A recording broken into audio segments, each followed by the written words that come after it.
November 21st, 2013. Guys, we're looking at Earth-facing images from LASCO C2. This is their combo. I like to use this one because it will give you a better idea of the amount of energy that the sun is releasing.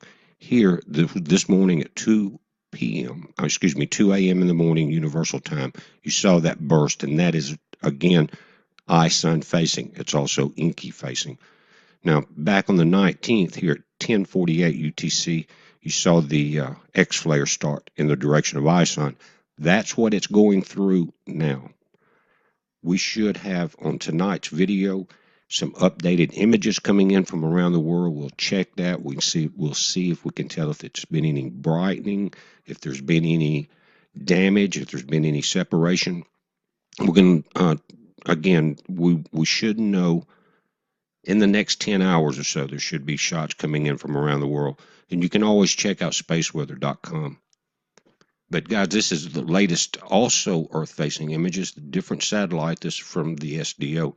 But right in the center and over to the right, there's a lot of activity going on. You can't see it. We got that large sunspot in the top right. In the center, we have a couple filaments. And I want to show you what's happened. You see this loop? That's the two sunspots that's been reacting together. We had this flare this morning. After that, it was not just a flare, it was followed by a coronal mass ejection. Not as large as that X flare, but directly ISON facing again. It recognizes that it's there. It knows that Inky's there.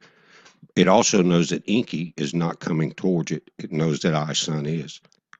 And looking at the X-ray flux from Boulder, guys, this is the GOES satellites that orbit the Earth. But you can see the M1 there. It was not as strong. It was not an X flare, but it was a strong flare. You could see it on the teal image from SDO.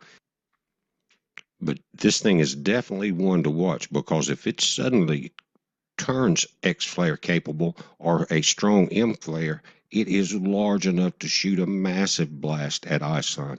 And guys, I've seen these comets as they approach cause a flare from both sides of the sun. You can draw a line through the sun depending on the angle of the comet, and they match perfectly.